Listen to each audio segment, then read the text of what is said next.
बिस्मिल्लाहिर्रहमानिर्रहीम। Islamic hawks के प्यारे दोस्तों, मैं हूं शहबाज रहीम और आप देख रहे हैं Islamic Hawks. End of time के पार्ट 11 में आप तमाम देखने और सुनने वालों को खुशामदीद।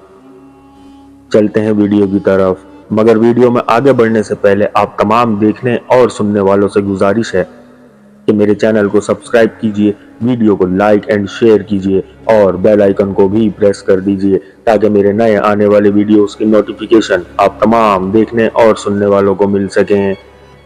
चलते हैं वीडियो की तरफ। अल्लाह ताला का ये कानून रहा है। कुरान मजीद से मालूम होता है कि जिस कौम की तरफ कोई रसूल भेजा गया, नबी नहीं रसूल, नबी और रसूल में थोड़ा सा फर्क है। यहाँ पर ये नोट कर लें कि रसूल भेजा गया और दावत और तबलीग के जरिए से मोहब्बत कायम हो गई, पूरे तौर से हक वाज़े हो गया, मुबर्रन हो गया। इसके बाद भी अगर उस कौम की अक्सरियत ने इस रसूल को रिजेक्ट किया तो फिर वो कौम हलाक होगी, जिसकी मिसालें कुरान मजीद में 6 बार आती हैं। कौम नूह, कौम हूद जिसको आद कहते हैं, कौम सालेह जिसको समूद कहा जाता है, सदोम और आमूरा की बस्तियां जिनमें हजरत लूत भेजे गए। इसी तरीके से कौम शुएब यानी बदीन की कौम और हजरत मूसा भेजे गए फिरौन की तरफ, और फिरौन अपने लाओ लश्कर समेत गर्क हुआ।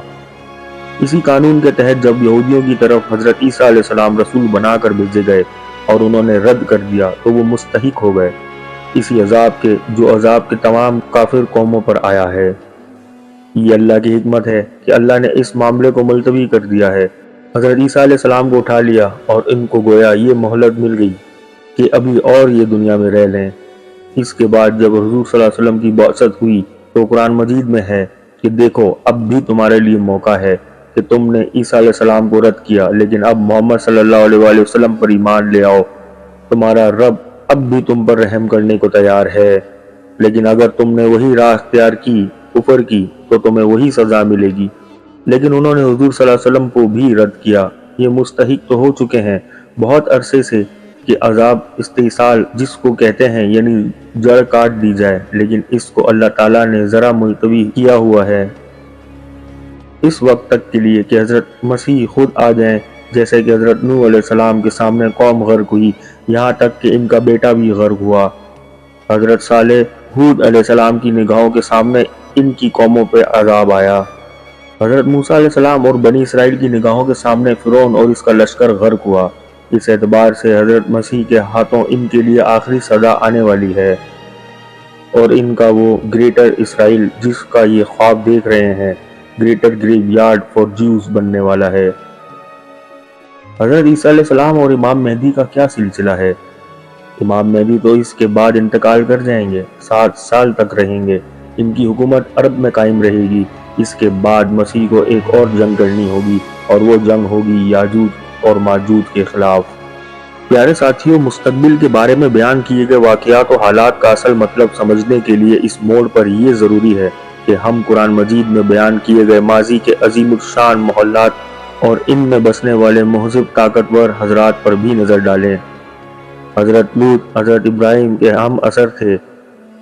आपको इब्राहिम के करीबी लोगों की तरफ नबी बनाकर भेजा गया। वो लोग कुरान करीम के बयान के मुताबिक गैर फितरी अमल यानी लवातत का इर्तिकाब करते थे जो उस वक्त तक दुनिया को मालूम ना था।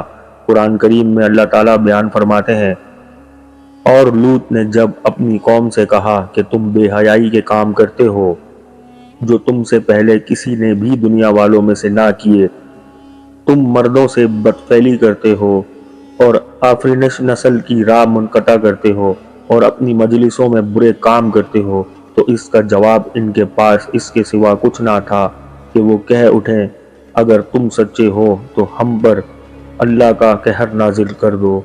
सूरत अनकबूत। जब हज़रत लूत अलैहिस्सलाम ने अपनी कौम का ये तर्ज अमल देखा तो अल्लाह ताला से अर्ज़ की, ए मेरे रब, इन मुफसद लोगों के खिलाफ मेरी मदद फरमा। सूरह अनकबूत आयत नंबर 30।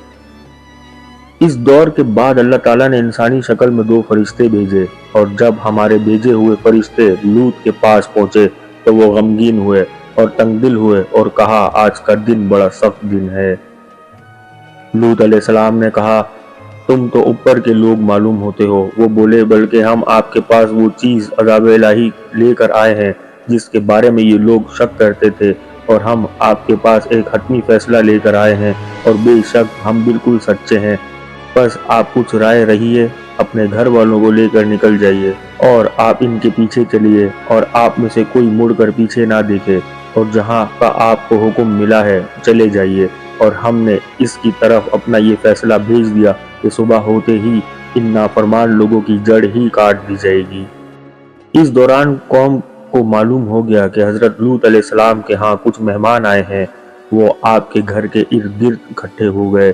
اپنے مہمانوں کی عزت و عصمت کے بارے میں تشویش کے پیش نظر حضرت لوط علیہ السلام نے اپنی قوم سے خطاب کیا۔ لوط نے کہا کہ یہ لوگ میرے مہمان ہیں، بس ان کے سامنے اور اس طرح کی باتیں کر کے مجھ کو رسوا نہ کرو، اور خوف خدا کرو اور میری بے آبروئی نہ کرو۔